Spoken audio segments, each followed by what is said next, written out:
Shalom saudara, kita akan melanjutkan pembahasan mengenai akhir zaman dan hal-hal yang terjadi. Tapi sekali lagi, sebelum kita melanjutkan, ada topik pembahasan yang saya mau bahas terlebih dahulu, yaitu perihal kekayaan bangsa-bangsa. Hal ini sangat berhubungan dengan pembahasan akhir zaman, sangat berhubungan dengan rencana Tuhan buat bangsa-bangsa. Dan ada beberapa orang membahas hal ini juga, tapi sedikit membingungkan. Izinkan saya membahas juga secara singkat. Ada beberapa ayat di Alkitab, misalnya begini, Yesaya 60 berkata, bahwa pada akhir zaman, kelimpahan dari seberang laut akan beralih kepadamu, kekayaan bangsa-bangsa akan datang kepadamu. Banyak orang mengimani ini, banyak orang merindukan ini, supaya ada kelimpahan, kekayaan bangsa-bangsa datang kepada dia, kepada pelayanannya, dan sebagainya. Hal baik dan ada di Alkitab ayatnya. Atau juga ayat ini misalnya di Amsal 13. Orang baik meninggalkan warisan bagi anak cucunya, tapi kekayaan orang berdosa disimpan bagi orang benar. Semua ayat ini kan ada di Alkitab. Tapi saya ingin membahas secara singkat, apa artinya sih pemindahan kekayaan? Kenapa dan bagaimana sih supaya pemindahan kekayaan di akhir zaman seperti yang Alkitab janjikan terjadi sama kita? Apakah benar? Ataukah ada arti lain atau bagaimana? Itu yang kita akan bahas sekarang. Mari kita lihat konteks dari Yesaya 60 tentang kekayaan bangsa-bangsa. Yesaya 59 ayat terakhirnya berkata begini, "Adapun aku, ini perjanjianku dengan mereka, firman Tuhan. Rohku yang menghinggapi engkau.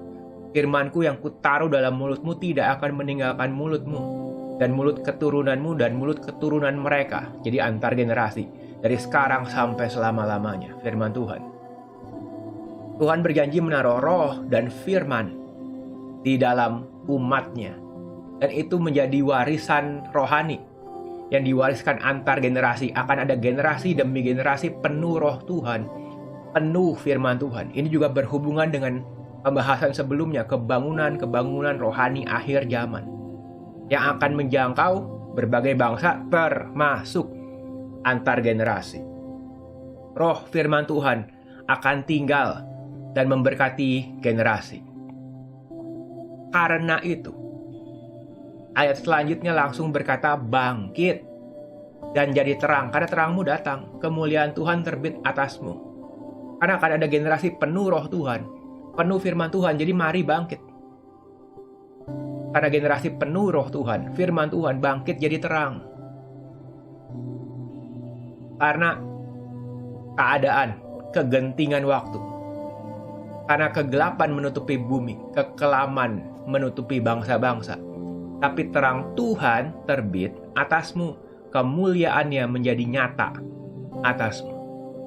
Karena itu, bangsa-bangsa berduyun-duyun datang kepada terangmu, raja-raja kepada cahaya yang terbit.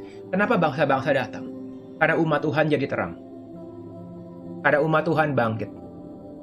Kalau umat Tuhan tidak meresponi panggilan Tuhan untuk bangkit, bangsa-bangsa tidak akan datang. Karena bangsa-bangsa datang bukan karena umat Tuhan mengesankan. Bangsa-bangsa datang kepada terangmu, kepada cahaya yang terbit bagimu. Bukan betapa hebatnya, kerennya umat Tuhan atau gereja. Bukan betapa trendinya cara ibadah, bukan. Tapi kepada terang, yaitu apa? Roh dan firman Tuhan yang tinggal pada umat Tuhan. Orang rindu cari kebenaran. Orang rindu dapat lawatan Tuhan. Kita boleh punya packaging yang baik, tapi itu tidak bisa mengaburkan esensi. Tampilan luar nggak boleh mengaburkan esensi. Bangsa-bangsa datang kepada terangmu, raja-raja kepada cahaya yang terbit bagimu. Karena itu, ayat-ayat selanjutnya di Yesaya 60 bicara berkat. Sejumlah besar unta akan datang.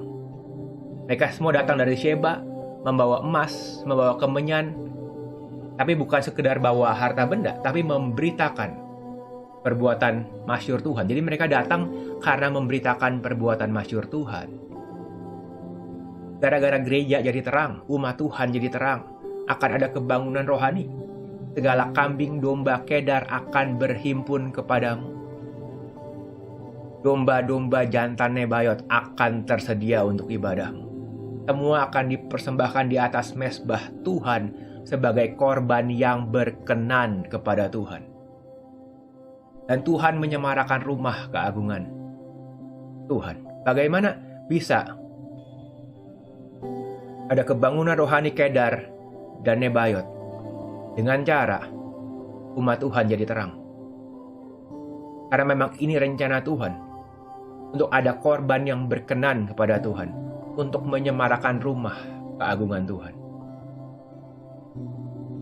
Karena Tuhan yang dinanti-nantikan pulau yang jauh, itu melambangkan Tuhan yang dinantikan seluruh bangsa. Sampai bangsa-bangsa yang jauh, itu Tuhan yang mereka nantikan. Kekayaan bangsa-bangsa akan datang. Benar, janji Tuhan benar. Tapi kekayaan bangsa-bangsa datang bukan sekedar untuk memberkati. Kekayaan bangsa-bangsa datang karena gereja jadi terang.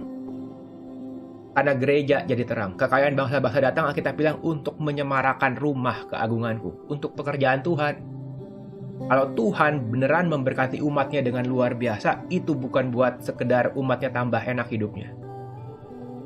Tapi untuk menyatakan kebenaran Tuhan, kasih Tuhan sampai ke bangsa-bangsa. Inti Yesaya 60 bukan harta bendanya. Inti Yesaya 60 semua terjadi karena Tuhan yang dinanti-nantikan pulau-pulau yang jauh.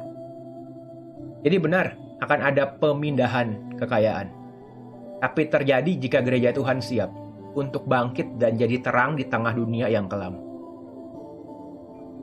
Kalau gereja Tuhan gak siap bangkit jadi terang, nanti kalau hartanya datang buat apa? Karena Tuhan yang dinantikan pulau yang jauh. Dan terkonfirmasi. Mazmur 67 berkata, kiranya Allah mengasihani kita, memberkati kita, menyinari kita dengan wajahnya. Tapi ayat selanjutnya, jadi ayat awal ini minta berkat, mengasihani, memberkati, menyinari kita. Setelah itu, buat apa berkat Tuhan? Supaya jalanmu dikenal di bumi, keselamatanmu di antara segala bangsa. Jadi berkat yang diterima buat apa? Buat memperkenalkan Tuhan. Kalau gereja, umat Tuhan, kita semua punya pola pikir ini, kita siap diberkati Tuhan.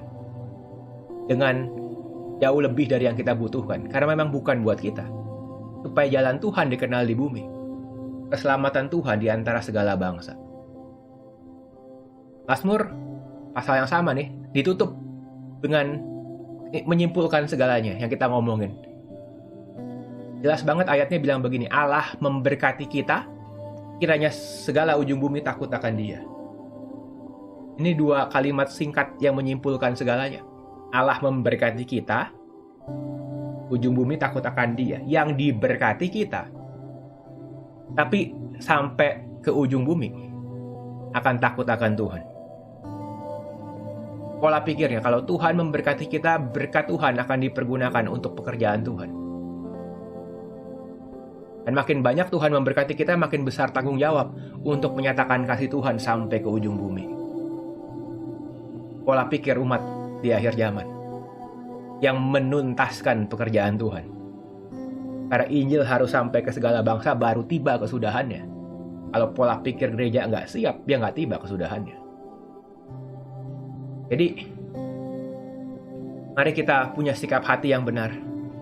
Tuhan bertahta di atas kehidupan kita. Biar Tuhan bertahta di atas finansial, di atas materi kita yang kita punya.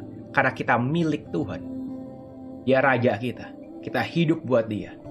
Biar Tuhan bertahta di atas hidup kita dan ujung bumi mendengar kasih Tuhan. Amin.